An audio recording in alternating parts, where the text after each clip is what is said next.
Hi, and welcome to this week's episode of Differential Diagnosis. In fact, the penultimate episode of Differential Diagnosis, where we review every episode of House MD Season 1, and beyond, of course. But let's stick with Season 1 for now and get to the end of that.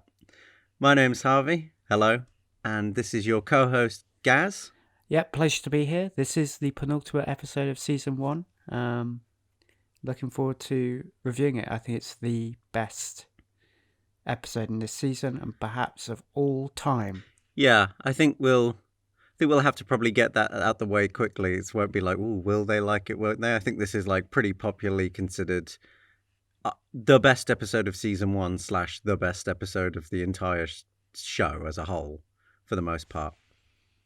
Damn right, I agree. I believe this won an Emmy as well. Yeah, I believe it did. Yeah, and this was written by David Shaw by himself, which you can always tell the important episodes because David Shaw kicks out all the other writers. He's like, I want sole credit on this boy. Yeah. Which is nice. You can see how closely connected he is to the characters and the world when he handles the most important ones. Yeah, I guess so. I don't know what else to say. It's just a very well-crafted piece of television. Definitely the best episode of Season 1. Maybe the best episode of the series. Yeah, it's where the show plays with the form a lot, I think, is why it stands out mostly. It does a few things. It plays with the form a lot. It teaches us a huge thing about House, and then it sets up for just a very, it sets up then this future relationship ongoing with Stacy by giving us all the context of it. So it gets a lot done. I think I saw a piece of information that David Shaw thought that this would either be a well above average or a well below average episode. Yeah. Because he was like experimenting with it. So it would have been very interesting to see a 3 stories that was terrible. But thankfully we don't live in that reality. So we have the version which is absolutely fantastic, which we're going to talk about today. Yeah. And it did win an Emmy for Outstanding Writing a Dramatic Series. I mean, of course it would. It's it fully fantastic deserves writing. that. It's David Shaw at his best. He's playing with time. He's playing with the plot. He's also kind of tying up in a very neat bow the most of House's arc in the season. We've gotten to know him, and now we know the most crucial thing. Why does he limp? And why is it so important that we know that? Yeah, I think the show plays it very well because I appreciate... I mean, maybe this is a problem with 8 seasons worth of material because you could argue that the show blows its big mystery load very early on in the first season about like basically why House limps, which is pretty integral to understanding his character. But I appreciate that they did it in this episode because, even though the show tries to set up a lot of stuff for season 2, had the show ended after 1 season and not been renewed, I would have still been like, oh, I understand House as a character at least. And while there are other plots to resolve, at the very least, I would have personally been like, I get why House is the way he is. And that was a very interesting season of a character study. Yeah. But thankfully we didn't get that. But I think, I mean, in a way, it's a pretty brave move to go ahead and unveil that. Like, I can fully imagine, like, there are seasons, like, I think Lost is a big one. I don't even think it goes into why Locke is in his wheelchair until like season 3. Like, House MD really does in 3 stories really pushes out the boat and says like, we're going to give you all the information just in case.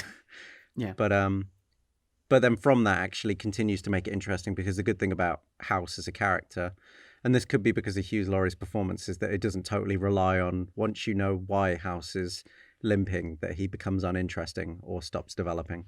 Yeah, and I think that was the most crucial thing that this story had to set out, was to do it in a way that doesn't make it turn.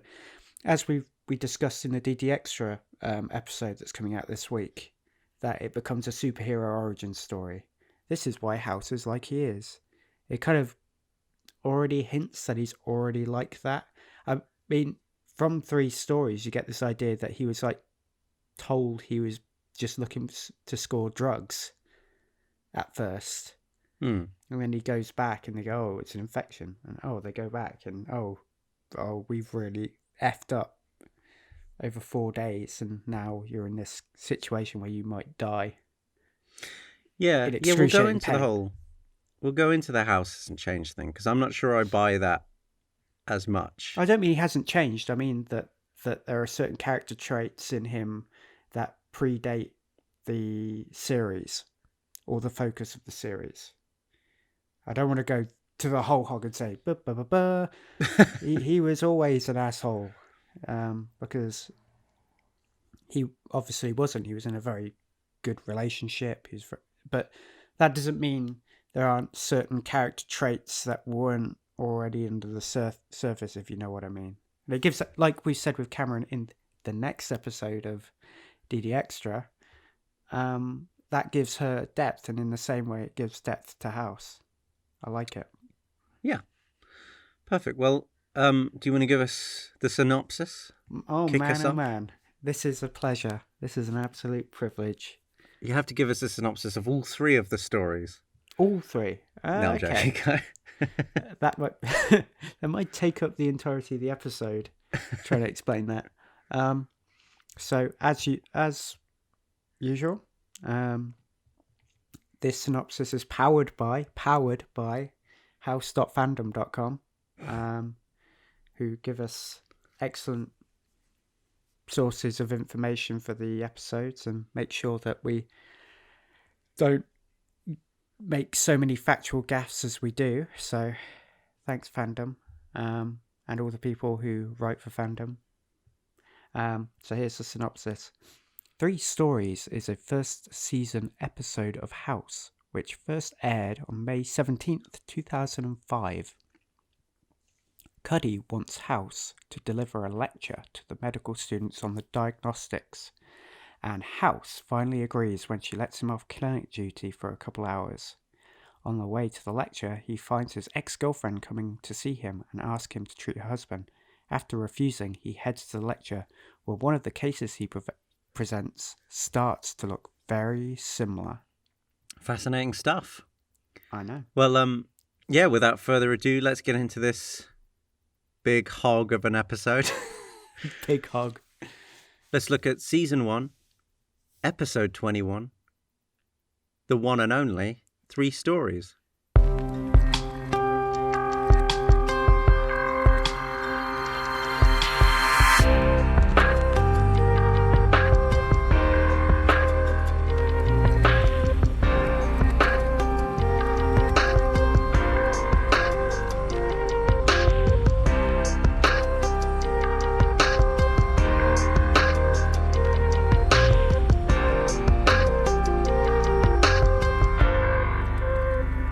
I love how this episode just opens, boom, right in the middle of a conversation between Cuddy and House.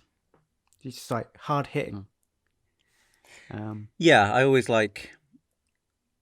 This is the sign of good writing, right? That it's like we don't have to show House bursting in, having an argument. We can show it midway through the argument, but give people enough context to know what's going on. Yeah, It's pretty much immediately shows really good, like, strong writing, which is what the episode is famed for. Like, this is like I don't know what moment of inspiration hit David Shaw with this one. yeah, that was precisely what I was going to say. He was having a great day or a great week when he wrote these. Yeah, Because this is like exceptional work from him, and not that there aren't like glimmers of this throughout the show, but I really don't think there are many episodes like. It's not like every episode is like this, right? It's not like David Shaw sits down every week and writes 3 stories. There's something about this period of time. I think he probably, maybe when he incepted the show, he had this episode in mind. Like, I think this was the big one. yeah, I think I agree. You just know from the beginning that it's going to be good, and the dialogue between Cuddy and House is really interesting because Cuddy's just not acting as much like the kind of ball-busting captain of the precinct anymore. and more like someone who's just really contending with House and can really actually has leverage. It's not always House always wins against her. She's like, you're going to do this. It's Yeah. just a specialty. Get over it. It seems like she's a bit more fleshed out in this, even though we don't see her that often. Stacy also just comes in straight away, goes out the door. He's on his way out of the clinic. Boom. Presents the case that's going to be coming up in next episode as well. So Yeah. that's Yeah, interesting. you could imagine in like what I quite like about this episode is that Stacy appears and it's like she immediately cracks a joke, but it's very awkward. It's a very well performed scene. It does feel like two people who, you know, have some history and some chemistry, but don't really know how to act around each other. Mm. And yeah, there's a nice moment where she tries to make a connection after they have a little sort of passive aggressive back and forth, and she goes, you know, I have missed you, and he just looks away and he's like, yeah, is that why you're here? Like it's this and I even like midway through that scene that somebody tries to push through the door that they're standing in front of. Mm. It's like it's very well constructed to make it as awkward. It's not like a big emotional reunion. As he walks out of Cuddy's office, Stacy has obviously been waiting for him because she saw him go in. And like, you know, they haven't seen each other in years and now they have to meet and they have like nurses walking past them.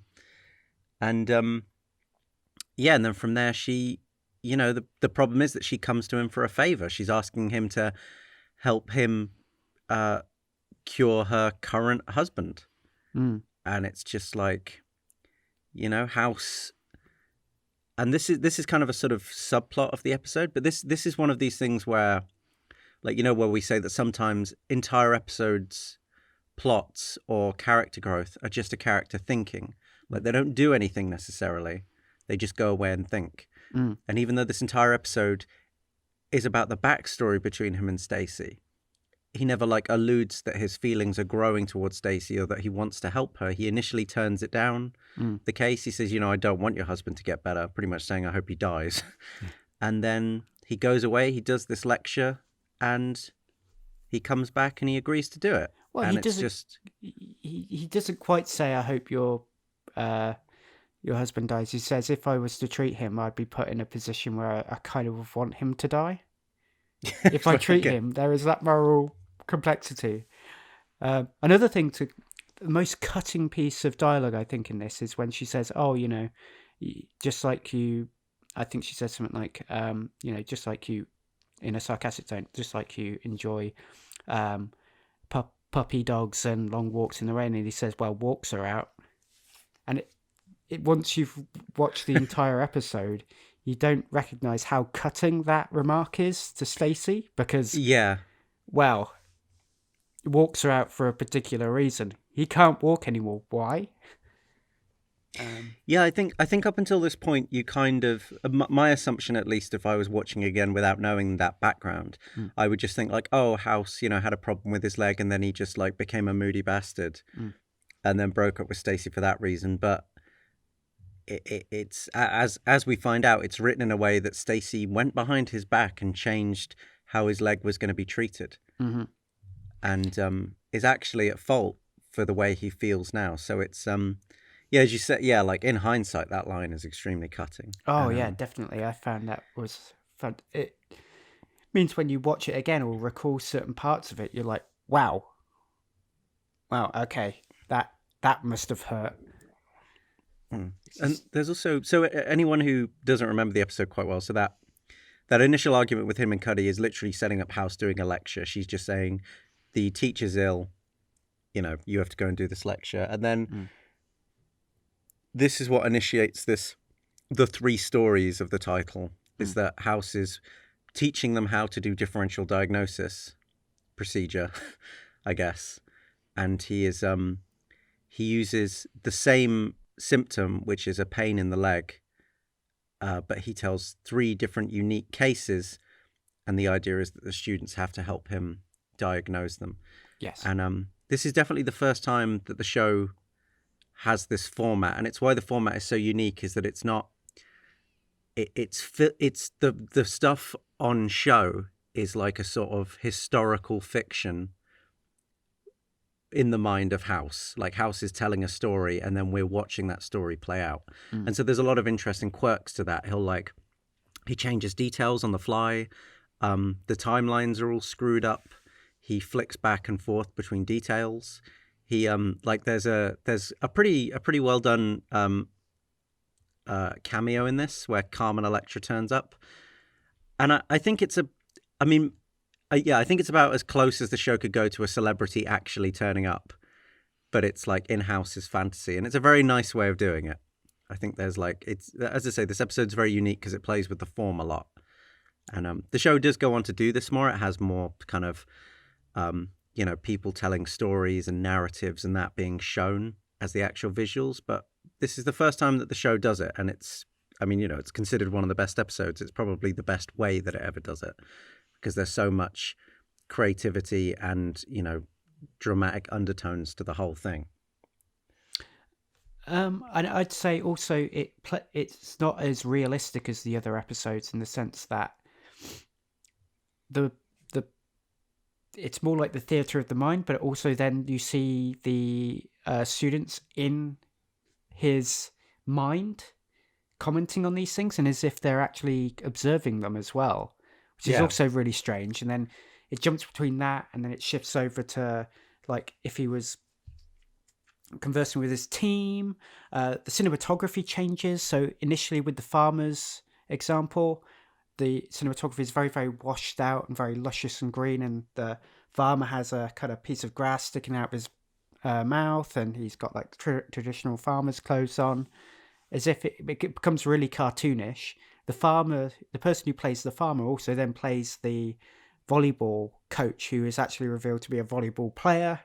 Carmen Electra becomes several people at once, and then the Carmen Electra patient who's supposed to be playing golf transforms into a kind of middle-aged man. And he explains all of these kind of weird details and quirk changes just mainly to defy stereotype and also to keep the students engaged, but also it's kind of a way of him processing information and it's how he thinks. Yeah, it's a very much like it lets you into like his anarchic, I guess, Socratic method way of thinking, where it's just details change on the fly. You see how much information he's keeping track of. Because I would here's like a test for anyone. Close your eyes while watching the show from the moment the lecture starts and imagine that you're hearing it as just a story. Yeah. And then try to keep track of what the students are keeping track of. Because I tried that and it definitely shows, the students ask the right questions at the right time because they're confused, but it also demonstrates how much information like House can hold coherently in his head, where like, he's making jokes, switching people in and out, but it's all pretty consistent. I think, like even though it's just an interesting format for telling the story, it does let you into a lot about how House thinks. Yeah. And it's also interesting to see how House interacts with the students because he treats them very much like his team in a lot of ways. He's very upfront and aggressive, which is really, really interesting. It's as if they're part of the team too. And you do see them pop up within these kind of fantasy scenes that he has as well, which is really strange. He also poses problems such as one of these is going to be kicked out of the hospital because they would be accused of scoring drugs, for instance. Yeah, but he does it in a red herring way because that's just one moment in that story. Yeah. It turns out that there's actually something after that, but he throws in all these red herrings and really, pressuring them to the point that he would his own team that, just because you've decided something, that doesn't mean that it's the end of the story. Mainly truthful but misleading statements as well. He's telling the truth, but in a misleading way, makes them assume certain things that aren't true, that might not be true later on. Which is really good because that's how he thinks. So we're getting a kind of architecture of his own reasoning, which is great. I also really enjoy the expressions of pain in this episode. especially with the middle-aged guy who's just going ah, and then It's a Hugh nice little himself detail as screaming. well that the middle-aged man is pretty much wearing exactly the same clothes as House. Yeah, that was what I was thinking as well. It's a, it's well, it also, it's. I think it says a lot about. So the three stories. I think just to round them up because I think we're getting pretty close to just talking about the most important one of the three stories because it's I mean at the end of the day this is like he's using this as like an exercise in differential diagnosing separate cases and like following the trail of clues to being able to decide to come up with different conditions based on the same symptoms. But at the end of the day, it's really an expose in how House's leg became the way it was. And this is sort of, I feel like this is a very subconscious thing because I'm not sure he would have given this lecture had he just met Stacy outside. This is definitely on his mind. And he sort of, you can tell in the way that he approaches his own story. It's in a kind of silly, irreverent way Yeah. that he would with anything. I think it shows a lot of the way that he deflects and treats things with humor. Even though, we've just seen him meet Stacy, like he's made that cutting remark that he'll never walk properly again. Like, he's deeply hurt by this. But so the volleyball player has a sprained ankle. It's a very minor one. The farmer character, it's initially seen to be a snake bite, but it does turn out to be a dog bite, which he is lying about because he's trying to save his dog, which is a very sort of a very interesting little arc there. I guess he's trying to demonstrate to the patients, the everybody lies Yeah. philosophy. But at the same time, it's one of those interesting stories where somebody's making irrational decisions in order to protect something over themselves, which is, that one could be an entire episode in and of itself. They've definitely like drawn out that plot archetype before, where somebody is lying.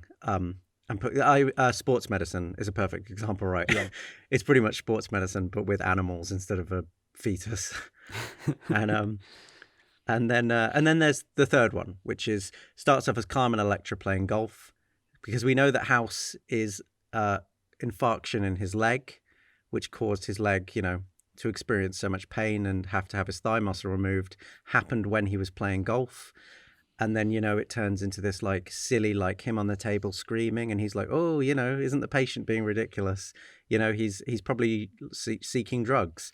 And then we finally discover, oh, wait, this is actually House's story. So we learn a lot about, the events leading up to it. But it's told in this silly, irreverent way. And I think that definitely shows the way that House processes his own dramas. Like just this total aversion, deflection, just, I'll make a joke out of it because I don't really know how to handle my feelings. What do you think of the students as well who are listening?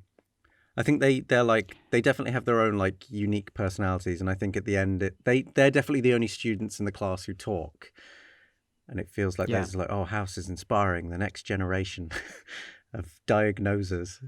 Did you Well, he's also putting them through their paces, right, to see if they actually really want to be doctors, or if it's all part. It's the same way he looks at. It's the same way he does with his team. It's like he's putting them through their paces. Like, do you really want to be a doctor, or do you just want to teach? I mean, how committed are you to these things? Are you willing to be cynical where necessary? Are you willing to be forensic when necessary? Are you willing to know when you're wrong and know when you're and to admit when you're also on the right track? It's not easy, and I think there are only how many characters get really processed through this? It feels like there are 3. I think there are 3. Yeah, there's the bloke with long Yeah. hair, there's the nerdy dude, and then there's the woman. Yeah, and you could easily say that they're team transplants in a way, because they basically could be analogues for the other team. Yeah, which one is Foreman? Foreman is geeky glasses. Chase's long hair. Absolutely, that's Foreman to a T. And Cameron is the woman, even though, because there is even an interesting moment where she's going, look, we need to really care about the person, and he says, well, do you want to treat all your patients like their family? and going very, very kind of intense and emotional to get to the bottom of things. Yeah.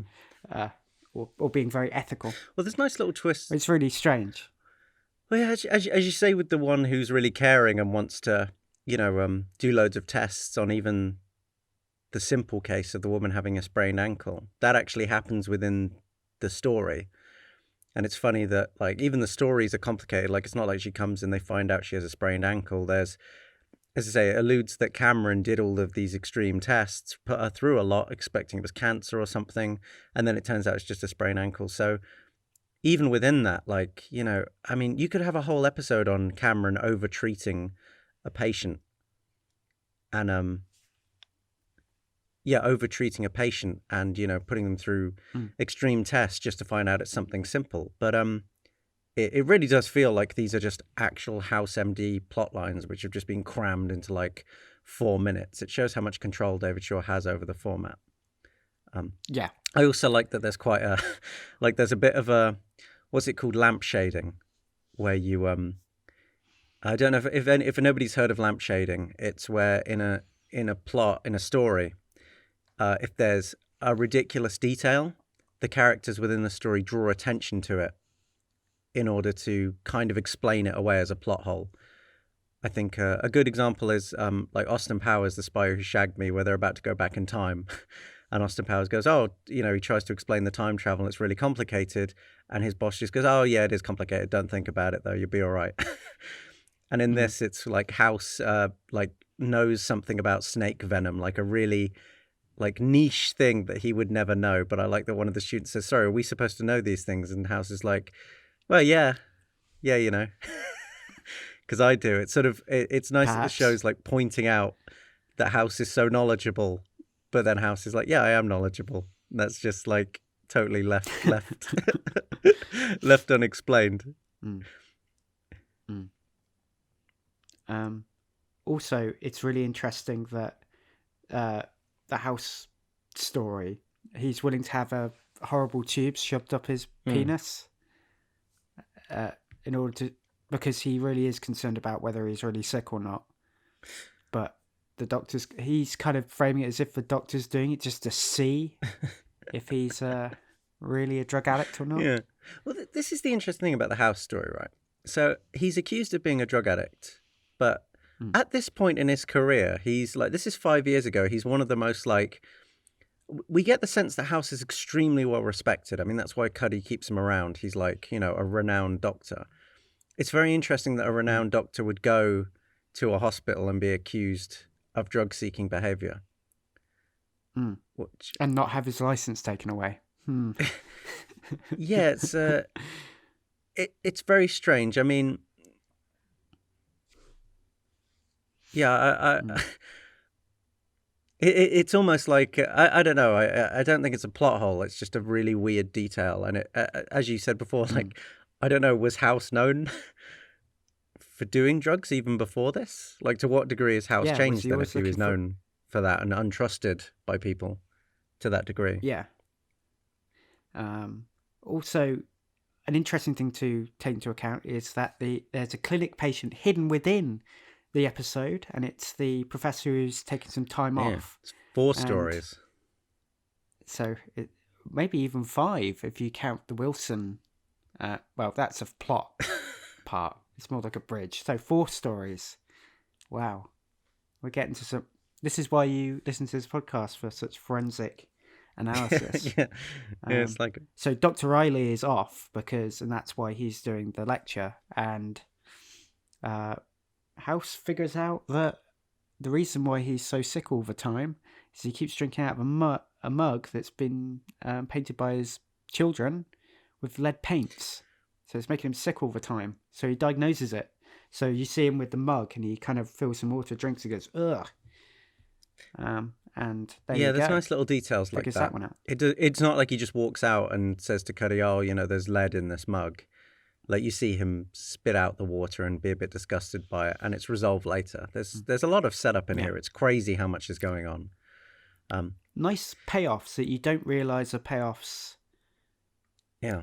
or even realize there's actually a payoff coming for it until you go, oh wow, so that's why he did Yeah. that. Well, it's Gotcha. as we've said previously, like all of the best episodes, like DNR, Socratic Method, they're always the episodes which have a lot going on. There is a consistent thing in this show that when the writers are confident in an idea and they have loads of ideas to connect it to, you can tell it will be a good episode because there's so many plot lines going on. And I often Yeah. find an episode never feels bad because there's too much going on. It always episodes in House always feel bad because there's too little going on. Usually, Yeah. because everything's so quick fire that if there's too little going on, then it's just people talking about the same things, but really quickly and very energetically. And I think this is like the perfect example of that. Like, Three Stories has an insane amount going on.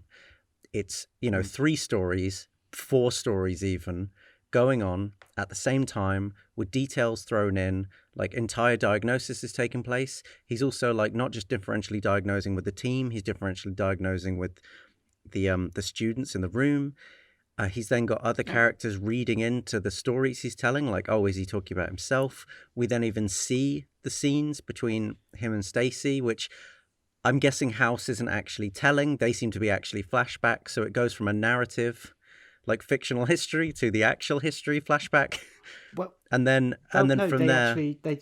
and then from there, you have this entire other story with Stacy, where House is clearly dwelling on, whether or not he is going to take her husband's case. So there's an insane amount going on in this episode. I don't think that that's ever Yeah. replicated. Well, you also there are a few things you not mentioned. For instance, discussions of medical ethics around how do you tell someone they're going to die. There's also so that's a really big thing. He's also using crayons to draw the amount of, like, to show what his pee was like when they got to the eventual diagnosis where they found waste products in his urine and blood and urine. So his kidneys were shutting down. You also see him do a bit of a kind of a bleak reference to Wilson by saying, I have to give this guy $10 every time someone says thank you when he tells them they're dying, because he's so good at telling people that they're going to die, and he gets a lot of practice because he's an oncologist. That's a little oblique reference. I think he does detail some of the things that are happening between Stacy and House, in the sense of, in a bare bones sense, it seems, where he's saying she apologizes and then takes action that's contrary to his wishes, which in the normal world would not have happened, because if a medical procedure against the latest wishes of the patient is done or suggested by the proxy, it has to go to a bioethics committee or medical ethics committee to discuss whether that's okay or not. It's not like you can just say, oh yeah, you know that he didn't want that, right? We're doing that now.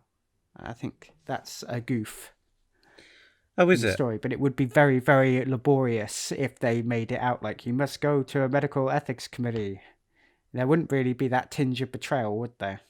It would become a lot more bureaucratic. Well, he is unconscious during it, right? Is he not? No, but it's by law.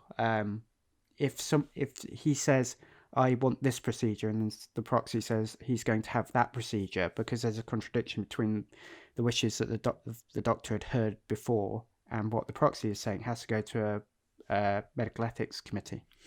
I mean, it's almost like then there's a conspiracy with Cuddy as well, because I guess Cuddy has the authority to bypass that in a way. So it's kind of that's a bit naughty. It's kind of isn't funny it? if you look at it like that way, because he never brings it up with Cuddy. So clearly, maybe Stacy took the entire hit, which could even be.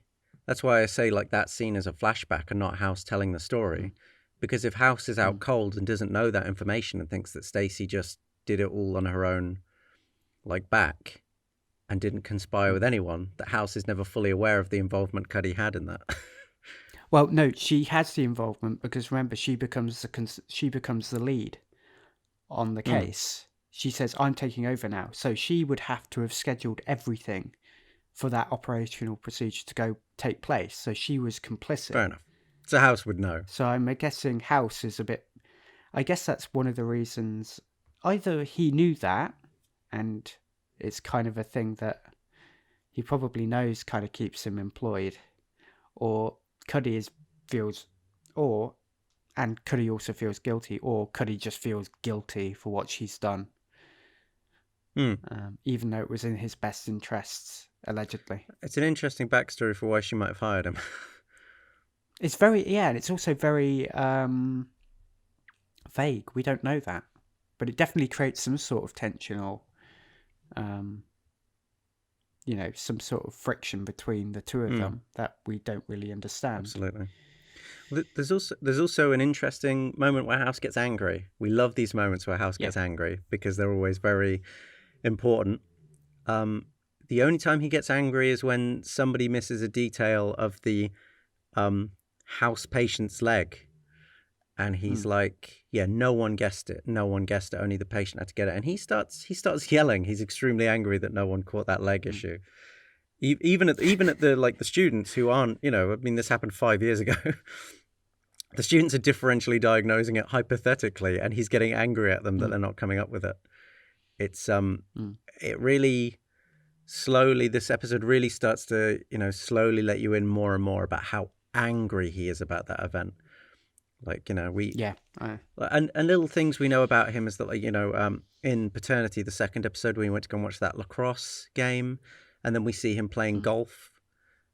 And then the comment about walking in the rain, like House used to be an active guy. He used to have a life where he did things, and you really see how much has been taken away from him. I think that this episode really takes that further and really shows the loss that he suffered, including Stacy as well. I think the one big thing that happens is the two accompanying cases start falling away around about 15 minutes before the end. So one of the volleyball players got cancerous tumor in her femur. The farmer has necrotizing fasciitis, is it? Yeah. Is it necrotizing? Yeah, the bacteria starting flesh-eating bacteria on his leg, so that has to be amputated. For her, it's for the cancer patient, it's chemo and an operation, and she'll be able to survive. And she might lose the leg, she might not. And then we start going through House's. For the last 15 minutes, we go through House's case full and proper. It's in that 15 minutes, just like, yes, this is it. This is the payoff. Yeah, it literally it goes to Foreman, who's talking to Cameron. He goes, "Oh my God, you were right. He's talking about himself," which I think is a nice way of unveiling it. I think if it had been the pilot, Wilson would have been like, "He's talking about himself because he's too detached to the event." But in this, it's like a nice little, it's like it's like with the argument at the start, you come in halfway through a conversation, but you pick up everything. And then there's this moment where it's like, there's House 5 years ago. And it's a very subtle, I mean, he's in a lot of pain, but Hugh Laurie is fantastic at just putting on just a subtle enough performance. You can tell this is a far more gentle House. The way he talks to Stacy, the way he interacts with Cuddy, it's more of a he's not a smart alecky, and he doesn't seem as cold. He seems much more normal. He's not totally different. It's not like he's a really sweet, kind man stroking a puppy, and then he loses his leg and he goes totally insane. But it's this, there's a gentle side. And I really like how Hugh Laurie portrays that just enough. Once again, it shows that there is definitely there's been a change. There's been a loss somewhere down the line. And, even though we see this old House for as you say, about 10 minutes total, maybe less than that. He's unconscious about for a lot of 50 it. minutes, really. Yeah, about 50 minutes in. It's excellent writerly pacing. I think it's timed just right so that all the other details fall away from the other cases, and this comes to the fore, and it becomes its own little drama.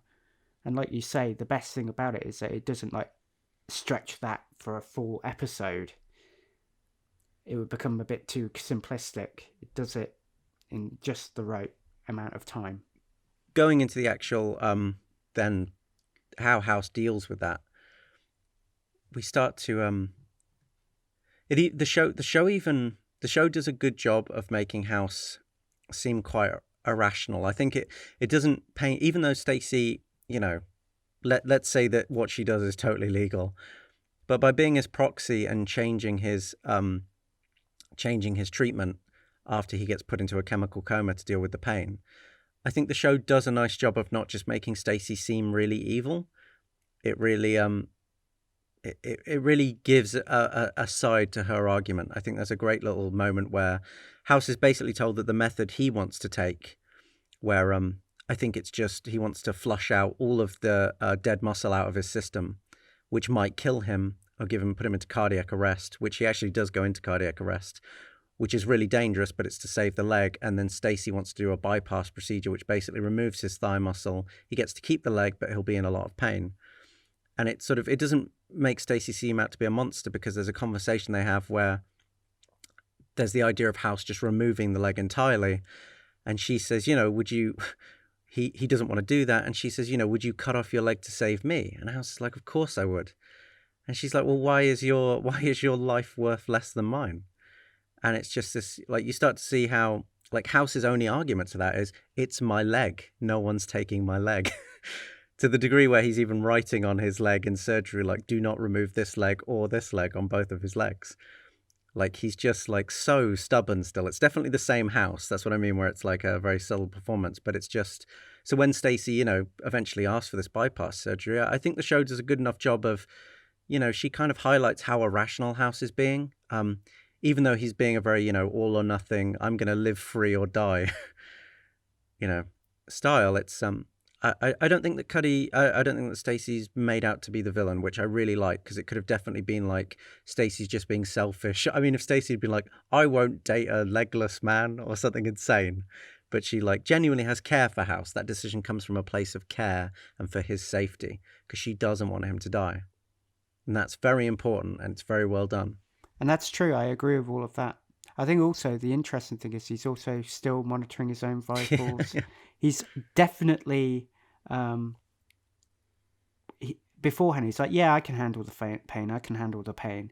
And when he's in pain, he's like, just give me all the morphine. He's basically saying, I want more morphine. Get me more morphine. I don't care. I can handle it. He's still trying to wrestle. Before the operation, he said, yeah, I can do it. I'll find the way. I'll control it. And then all of a sudden, when he's in pain, things change very quickly. Yeah, eventually he's like, just put me in a coma. He's he's a man who overestimates himself, and which is a great. Sometimes he overreaches. Yeah, it's a great character flaw. It's like he's so confident that he thinks he can do anything, and he can't. He just can't. And it's very true to life. It's like full on Dunning-Kruger effect. Like, he just overestimates how much pain he can put himself in, because when you're not in pain, you forget how bad pain is. But even with that in mind, yeah, because your subjective experience just completely changes when you're confronted by it. Yeah, you can't think straight. Pain changes your entire perspective on what you can do and what you can't do. Before the fact, it's really easy to say I could do that or not.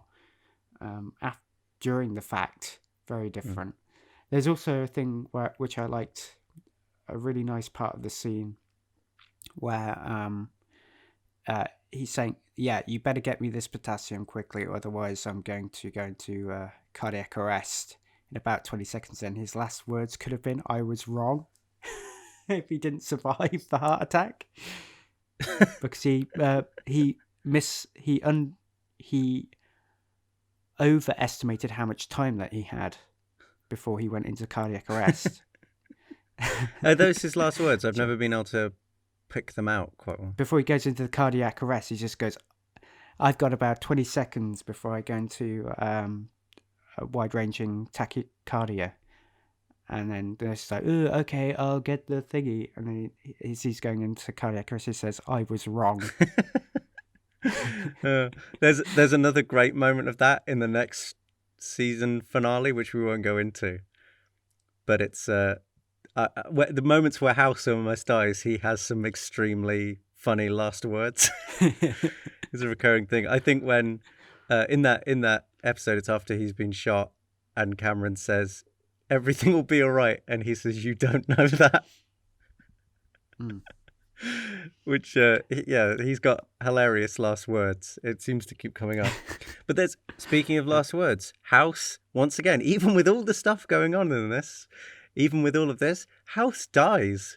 And then we even get a discussion into like his, you know, his feelings on the afterlife and spirituality. And it's yeah, once again, at the end, they tackle it in about 40 seconds, and it's done extremely well. It's a big thing to bring up. I guess because we know enough about House that we know that he's already an atheist, so there's a bit of shorthand there. But it's yeah, he dies and he has visions of people he's treated. And Wilson pulls him up in the lecture and is like, you know, do you really think those were real visions? And he was like, real experiences? And he says, well, they were real, but they were happening in my brain, and it's all, you know, it's all just chemicals. And it's just, once again, just reinforces the way that House views things. It's just like, you know, he's very much a physicalist.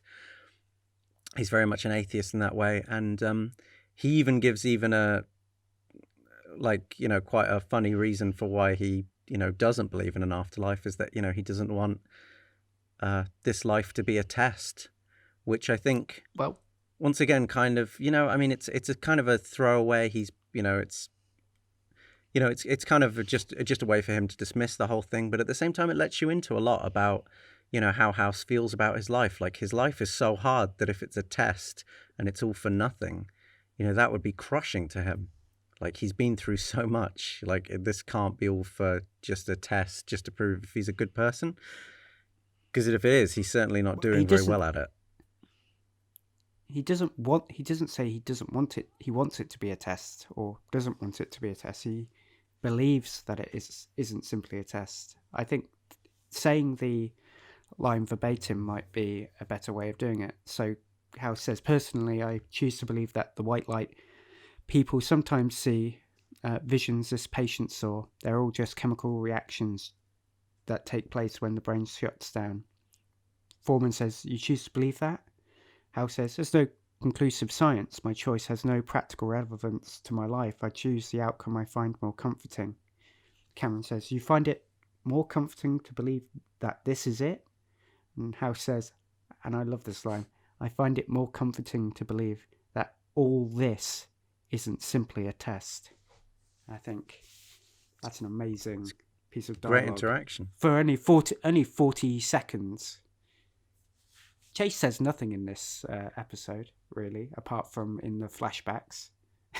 Yeah, once again, Chase takes a very backseat, I guess, because Chase is at the back just chuckling, as he always is. That's what he likes Trying to get a swab from a dog. I mean, we were talking about our character analysis in the last episode, and it's very much, yeah, it's very much like Chase is a very much a light-hearted character with a lot of setup for the next seasons, and you can, based on the fact that he doesn't have any dialogue in the important scenes, kind of reflects that. We definitely emote more with Foreman and Cameron and know where they stand on things. It's very in character that those are the ones that speaks out, and I guess more fitting that we actually hear from them because we know more about them. Yeah, I guess so. I think it'll be interesting to see how that pans out, and as you said, we talk about that at length in the extra episode. But now we're coming to kind of the conclusion of the episode. The betrayal is baked in. Which I love that interaction where Stacy says, I'm sorry. And he just says, you've got nothing to be sorry for, because he doesn't know what she's talking about. And it's just like, yeah, it's really heartbreaking. It really, I mean, like, we've known Stacy for about 10 minutes at this point, if even that. And the interactions between them are so good. It's like, it's kind of like, you know, throughout the season, we've seen, like, you know, there's been like the hammering thing, and we've seen like his interactions with Cuddy, and you just can't imagine this person like ever being romantic or, you know, really that caring for anyone. But the way him and Stacy interact, like, it's just great chemistry. It's so good right off the bat. It really it really encapsulates that they had a very good relationship, and how terrible it is that it all fell apart. I also want to just admit a bit of a mistake that I made, where you said that they didn't really know if it was House or not. Well, only the team really know, but They do know about the decision that the proxy made, but they don't know it's House. Oh yeah, and that's why they then have the discussion about medical ethics. There's Yeah. there's a lot of a lot of big debates going on in this episode. Mm. It's quite insane. My favorite little bit of this is he says, "Is there a buzzer or something?" And then Cuddy comes and says, "Oh, you've kind of ran 20 minutes over." And I was like, "Well, 6 or 7 minutes of those were you just sitting around talking to Wilson, to be honest." But Don't gloat too much. It says a lot that he lost track of time. He was very invested in that story. He was like, "Oh, I can't stand to do even a minute of this lecture," and then he does it for an hour and 20 minutes. Well, an hour and 14 max. I'm sorry, I'm not going to give him the benefit of, well, he went over and beyond. Oh no, I didn't say he went over and beyond. He wasn't like being a great teacher, but he he lost track of time. Like that was clearly he got very invested in that lecture, even though he hated it. Yeah. It's given that he wouldn't spend any time, he was willing to spend 0 time in that lecture hall. He was there for a bit longer than what he wanted. Also, little detail, I do like his trainers, very mid 2000s with the little springy bits at the bottom. And then of course we end with that that moment, very simple, where he just calls up Stacy and just says, "Make sure your husband isn't late." Hangs up, doesn't even say goodbye. It's like you kind of there's that moment at the end after we hear that Stacy's made that decision, and then you hear the students arguing, and that last student just says, "She saved his life," and that's kind of that's after the point where he ends the lecture, and I do think that line, because he was very dismissive of Stacy when she first arrived, and he is a lot like that. He's a very initially dismissive person who then thinks on things because he's very reactionary. But I think that line has kind of makes him more reflect on that, as I say, like Stacy's decision wasn't done for any other reason than to help House. And I think that changed that's his final decision maker, where he's like, I can help Stacy now. He hasn't forgiven her, but there's something there. But you're missing, there's a little bit omitted from the end where, she says, "Oh, saved his life," but then the other person says, "Well, we don't know whether that was the case or not." Because he says, "Well, we don't know whether his proposed treatment was going to be successful or not." Well, yes. Yeah, he had the heart attack. Maybe he's choosing the outcome that he finds more comforting. Yeah, exactly. That's what I mean. But don't you just missed that little kind of sour note at the end. You're making a little bit too sweet. I am. Sorry, I'm acting like David Shaw in episode in pilot. My ideas were like all the school children running into the hospital room. You brought it down. I agree. Yeah. But, sorry, I didn't mean to correct you like that. But I felt like it's probably preferring to see it that she was acting in his interest to save his life, and not it wasn't a vindictive choice against his desire to have the full use of his leg. But it just felt like he never got a chance to prove it, and that's always going to hang over him.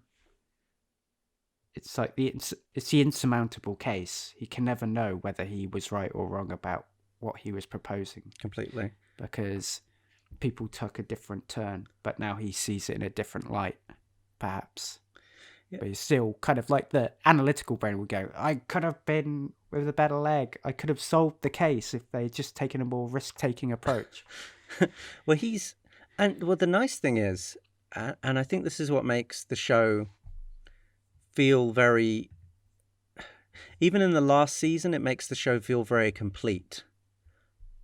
We won't be talking about the last season for a while. Like, the way that we try to do this is we only talk about the evidence that we have at the time in a very chronological way. But even in the last season, he says things which seem to suggest that he's really forgiven Stacy and thinks that he's wrong.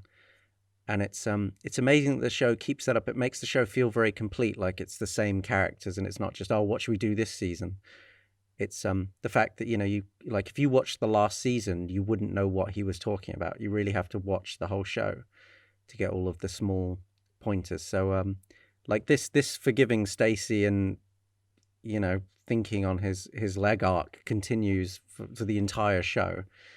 It's even that we now know the context behind it, it doesn't mean that the way he deals with it is over, which I think is a big theme of the show. It's just how people deal with their lives and, rationalize things and, just cope with the mundanity and pain of every day. Like, there's no big moment where everything's fixed. It's just how do you cope? And it's nice that that's a recurring thing all the way to the very end. Hot damn. Cracking episode, though. Hot damn. Yeah. I mean, fantastic episode. I think there is not much I can say about that apart from it's one of the best episodes. In my opinion, the best episode. I think I would agree. Yeah, just absolutely brilliant.